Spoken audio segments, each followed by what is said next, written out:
వచ్చి అందరి జీవితాల్లో ఈ చల్లదనమే విస్తరించాలని కోరుకుంటూ ముందుగా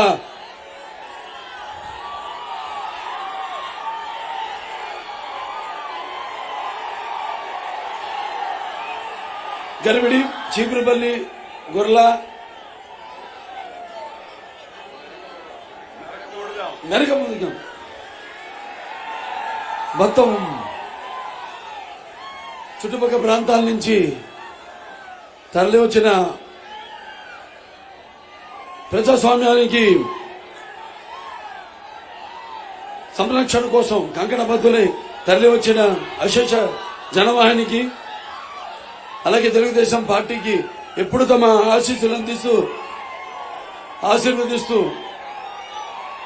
నీరాజనాలు అర్పిస్తున్న నా ఆడపడుచులందరికీ, యువతరానికి ప్రతినిధులు, నవతరానికి నాయకులు, భావితరానికి భారత శక్తి అయిన యువతరాలందరూ కూడా నా హృదయపూర్వక నమస్కారాలు తెలియజేసుకుంటున్నాను.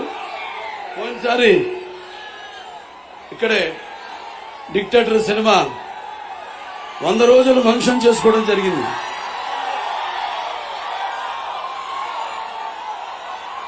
అప్పుడు ఒక అభిమానులనే కాదు,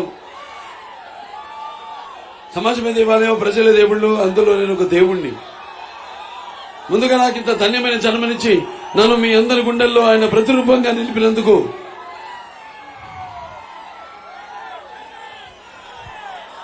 యుగ పురుషుడు, అలాగే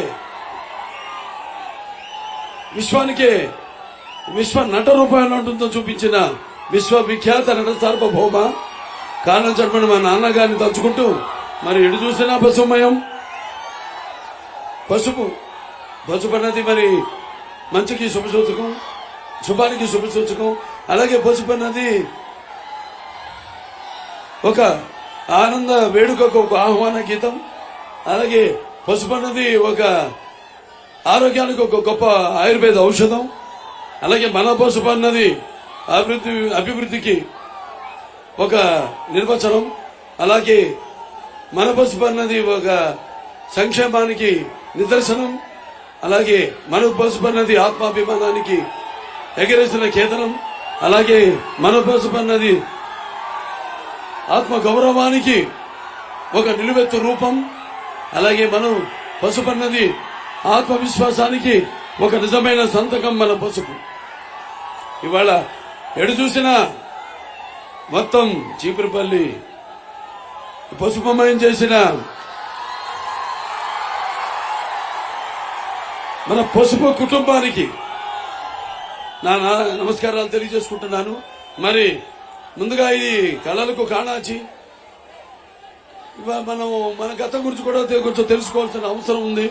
ఎందుకంటే అలాగే వాళ్ళ ఇక్కడ తెలుగుదేశం పార్టీ కార్యకర్తలేమి, అలాగే నాయకులైతేనేమి, అలాగే జనసేన నాయకులు కార్యకర్తలకైతేనేమి, బీజేపీ నాయకులు కార్యకర్తలైతేనేమి, అంతా ఈ సంఘటిత శక్తి, మరి సంఘటిత శక్తిని ఎదుర్కొనే శక్తి ప్రపంచంలో ఎవరికి లేదు లేదు లేదు. ఈ సంఘటిత శక్తి అన్నది ఒక నిప్పుల ఉప్పెన. ఈ సంఘటిత శక్తి అన్నది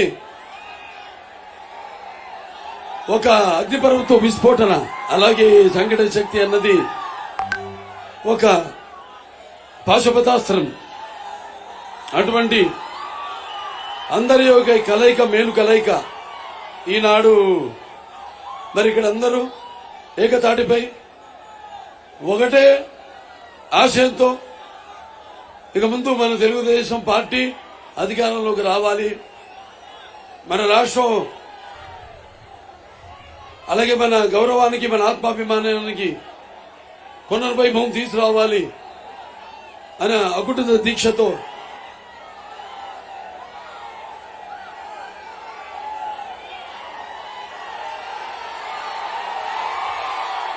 సత్సంకల్పంతో ఇక్కడ ఉరకలుతున్న ఉత్సాహంతో మీరంతా ఇదే నా కార్యాతురణం, నా సుఖం, నా నిద్ర అన్నట్టు ఇక ముందు ఎటువంటి ఎన్నికలు దగ్గరలో ఉన్నాయి. ఇక రమ్మన్నా కూడా నిద్ర రాకూడదు. అందరూ ఇదే ఏకతాటిపై ఇక తెలుగుదేశం ఈ కూటమిని ఆశీర్వదించాలని గెలిపించాలని మనస్ఫూర్తిగా కోరుకుంటూ ముందుగా మా నాన్నగారి నుంచి 2 మాటలు చెప్పాలి. ఎందుకంటే ఆనాడు మన ఆత్మాభిమానానికి, ఆత్మ గౌరవానికి, మన ఉనికి కాపాడుకోవడానికి, మన ఉనికిని చాటుకోవడానికి ఆనాడు తెలుగుదేశం పిలుస్తుంది, రా కదలిరా అంటూ ఆనాడు తెలుగుదేశం పార్టీని నాన్నగారు స్థాపించడం జరిగింది. ఎన్టీఆర్ అంటే మన నటనకు ఒక నిర్వచనం, అలాగే ఎన్టీఆర్ అంటే వనవరసాలకు ఒక అలంకారం అంటే, అలాగే ఎన్టీఆర్ అంటే నటనకి ఒక ఇన్ని పక్కన మనం వినండి, పక్కకి అందరు కనపడాలి. ఎన్టీఆర్ అంటే ఒక నట విశ్వవిద్యాలయం. ఎన్టీఆర్ అంటే ఒక నవశకానికి ఆరంభ మంత్రం. అలాగే ఎన్టీఆర్ అంటే నూతన జాతికి ఒక మార్గదర్శనం. అలాగే ఎన్టీఆర్ అంటే నానా జాతులకి దైవ స్వరూపం. అలాగే ఎన్టీఆర్ అంటే యువతరానికి ఒక ఆదర్శం. అలాగే ఎన్టీఆర్ అంటే నిద్ర మరిగేలా చేసే ఒక అగ్ని కళం. అలాగే ఎన్టీఆర్ అంటే ఆయన నడిచిన దారే ఒక భగవద్గీతలా సాగిన ఒక మార్గం. మరి ఆనాడు ప్రతి తెలుగు బిడ్డ, ప్రతి పంటి గంట కూడా నేను తెలుగువాడిని సగర్వంగా చెప్పుకునే దమ్ము, ధైర్యం, తెగువ, సత్తువ, అహంకారానికి పొదును పెట్టి బయటకు వచ్చి ధైర్యంగా చెప్పే ఒక తెలుగు దేశం నందమూరి తారక రామారావు గారు. అలాగే ప్రతి తెలుగు బిడ్డ బొట్టు ఊడక ముందే రాజకీయ చైతన్యం తీసుకొచ్చిన ఒక తెలుగు మహానుభావుడు నందమూరి తారక రామారావు గారు.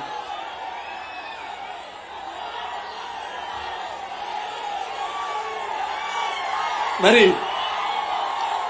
ఆయన రాజకీయాల్లోకి రాకముందు, రాజకీయాల్లోకి వచ్చిన తర్వాత ఆయన ఎన్నో సాహసోపేతమైన పథకాలను ప్రవేశపెట్టడం జరిగింది. అట్లాగే ఎప్పటికీ ఎవరైనా సరే ఆ పథకాలను కొనసాగించి వాళ్ళ పంపం గడుపుకోవాల్సిందే తప్ప మన రాష్ట్రంలోనే కాదు, దేశమంతా కూడా. ఇది ఆయన ఒక కేవలం సినిమాలోనే కాదు, ఒక రాజకీయ హీరోగా కూడా నిరూపించుకున్నారు నందమూరి తారక రామారావు.